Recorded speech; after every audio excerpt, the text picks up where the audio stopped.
পশ্চিম কাৰ্বি আংলং জিলাৰ আঞ্চলিক ৰাজনৈতিক দল ASDCৰ লগতে কেইবাটাও দল সংগঠন একত্ৰিত হৈ এখনি সংবাদমেল অনুষ্ঠিত কৰে। নমস্কাৰ, আজিৰ প্ৰাইম টাইমলৈ সকলোকে স্বাগতম জনাই ষ্টুডিঅ'ৰ মজিয়াত মই গাংগুত্ৰী বৰা। পশ্চিম কাৰ্বি আংলং জিলাৰ আঞ্চলিক ৰাজনৈতিক দল ASDCৰ লগতে KFA, UKSA আৰু KALU নেতৃত্বই যুটীয়াভাৱে সোমবাৰে খেৰনিস্থিত ফাৰ্মাছ প্ৰশিক্ষণ কেন্দ্ৰত এক সংবাদমেল সম্বোধন কৰে। আঞ্চলিক ৰাজনৈতিক দল আৰু সংগঠনৰ যুটীয়া সংবাদমেলত অসম মেঘালয়ৰ ব্লক 1 আৰু ব্লক 2 সীমা বিবাদৰ সন্দৰ্ভত দুই ৰাজ্যৰ মুখ্যমন্ত্ৰীদ্বয়ৰ গিভ এণ্ড টেক পলিচিৰ সন্দৰ্ভত তীব্ৰ প্ৰতিক্ৰিয়া প্ৰকাশ কৰাৰ উপৰিও জিলাখনৰ 6টাকৈ সশস্ত্ৰ সংগঠনৰ সদস্যই কাৰ্বি শান্তি চুক্তিৰ কিছু ধাৰা আৰু উপধাৰাৰ সন্দৰ্ভতো তীব্ৰ প্ৰতিক্ৰিয়া প্ৰকাশ কৰি আঞ্চলিক ৰাজনৈতিক দলৰ কেন্দ্ৰীয় নেতা চাৰচিং ইংলেঙে কাৰ্বি শান্তি চুক্তিৰ তীব্ৰ বিৰোধিতা আৰু অসন্তুষ্টি প্ৰকাশ কৰি লগতে কয়, ৰাজ্যৰ শাসনাধীষ্ঠ বিজেপি চৰকাৰে কাৰ্বি আংলঙক শাসনমুঠি এই শান্তি চুক্তিৰ জৰিয়তে নিজৰ হাতত ৰখাৰ চেষ্টা চলোৱা বুলি সংবাদমেলত উল্লেখ কৰাৰ লগতে গণতান্ত্ৰিক আন্দোলনকাৰী সকলোকো তেওঁলোকৰ অধিকাৰ নাইকিয়া কৰাৰো ষড়যন্ত্ৰ ৰচিছে বুলি উল্লেখ কৰে নেতাগৰাকীয়ে। যিটো সময়ত অসম চৰকাৰে পশ্চিম কাৰ্বি আংলঙৰ এটা বৃহৎ অঞ্চল গিভ এণ্ড টেকৰ পলিচিৰ জৰিয়তে ব্লক 1 এণ্ড ব্লক 2 আমাৰ পশ্চিম কাৰ্বি আংলঙৰ মাটি মেঘালয়ক হস্তান্তৰ কৰি দিয়াৰ যিটো পদক্ষেপ তেওঁলোকে লৈছে, সেই পদক্ষেপ তথা আমাৰ পশ্চিম কাৰ্বি আংলং জিলাত বসবাস কৰা আমাৰ কাৰ্বিৰ পৰা আৰম্ভ কৰি ইয়াত স্থানীয় যিসকল খিলঞ্জীয়া লোক আছে তেওঁলোকৰ চেণ্টিমেণ্টটো মাৰ যাওঁতেই এতিয়া আমি আকৌ নতুন এটা বুজা কাৰ্বি আংলংবাসীৰ ওপৰত বিজেপি চৰকাৰে জাপি দিয়া আমি প্ৰত্যক্ষ কৰিছোঁ। আৰু সেইটো হৈছে বিশেষকৈ যোৱা 4 ছেপ্টেম্বৰ তাৰিখে তেওঁলোকে কাৰ্বি আংলঙত থকা 6টাকৈ সশস্ত্ৰ যিটো উগ্ৰপন্থী সংগঠন অসম চৰকাৰ আৰু ভাৰত চৰকাৰৰ মাজত যিটো সদ্য সমাপ্ত যিটো স্বাক্ষৰিত চুক্তি, সেই চুক্তিত মানে বহুতো কণ্ট্ৰভাৰ্চিয়েল ক্ল'জ বা চাব ক্ল'জ আমি দেখা পাইছোঁ। আৰু সেই ক্ল'জ বা চাব ক্ল'জ যিখিনি কণ্ট্ৰভাৰ্চিয়েল ক্ল'জ বা চাব ক্ল'জ আছে সেই ক্ল'জসমূহ কেনচেল কৰিবৰ কাৰণে উক্ত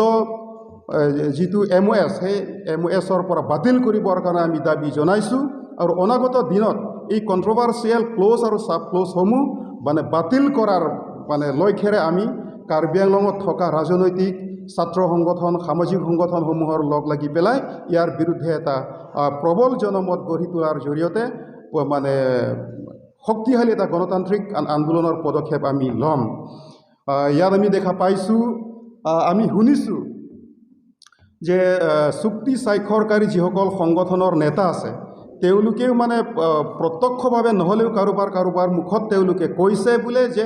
চুক্তিত কি দফা থাকিব নাথাকিব সেই বিষয়ে জনাৰ অধিকাৰ তেওঁলোককো দিয়া হোৱা নাই। গতিকে ইয়াৰ পৰা এই কথাটো মানে প্ৰতীয়মান বা এইটো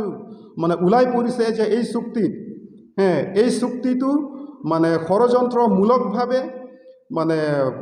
জবৰদস্তি তেওঁলোকক স্বাক্ষৰ কৰিবৰ কাৰণে বাধ্য কৰোৱা হৈছে বুলি ক'লে আমি ভুল কোৱা নহ'ব বুলি আমি ভাবোঁ। আৰু এই চুক্তিত মানে বিভিন্ন দফা যদি আমি চাওঁ তেতিয়া আমি দেখা পাম যে বিশেষকৈ ক্ল'জ 2.9 তাত যদি আমি চাওঁ জিলা উপায়ুক্তগৰাকীক এক্সিকিউটিভ পাৱাৰটো দিয়াৰ জৰিয়তে আমাৰ 6th শিডিউল বা কাৰ্বি আংলং অট'নমাছ কাউন্সিলৰ যিটো আত্মা তথা যিটো মূল শক্তি পৰিচালনা কৰা যিটো মূল শক্তি সেইটো ডিচিৰ হাতত গতাই দিয়াৰ জৰিয়তে অসম চৰকাৰে গোটেই কাৰ্বি আংলং শাসন কৰাৰ মানে যিটো মুঠি নিজৰ হাতত ৰাখিবৰ কাৰণে এটা কৌশল তাত তেওঁলোকে এটা লাইন সুমুৱাই দিছে। গতিকে তাৰ আমি তীব্ৰ বিৰোধিতা কৰিছোঁ। আৰু ইয়াৰ লগতে আমি ক'ব খুজিছোঁ যে বৰ্তমান ভাৰতীয় জনতা পাৰ্টীৰ নেতৃত্বাধীন কাৰ্বি আংলং চৰকাৰেই হওক বা দিয়াৰ জৰিয়তে অসম চৰকাৰে গোটেই কাৰ্বি আংলং শাসন কৰাৰ মানে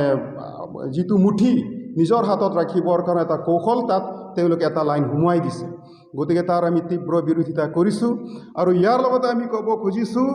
যে বৰ্তমান ভাৰতীয় জনতা পাৰ্টীৰ নেতৃত্বাধীন কাৰ্বি আংলং চৰকাৰেই হওক বা অসম চৰকাৰেই হওক ইয়াৰ নাগৰিকসকলক বিজেপি চৰকাৰে আনা যিকোনো তেওঁলোকে এক বা আইন সেই এক বা আইনৰ বিৰোধিতা কৰাৰ মানে যিটো অধিকাৰ গণতান্ত্ৰিকভাৱে প্ৰতিবাদ কৰাৰ অধিকাৰ কোনো তেওঁলোকে কিন্তু নাইকিয়া কৰি দিব বিচাৰিছে। কোনোবাই যদি বিজেপি চৰকাৰৰ বিৰুদ্ধে প্ৰতিবাদ কৰে কোনোবাই যদি বিজেপি নেতাই কৰা দুৰ্নীতিৰ বিৰুদ্ধে অভিযোগ তুলি আন্দোলন কৰিব খোজে তেতিয়াহ'লে তেওঁলোকক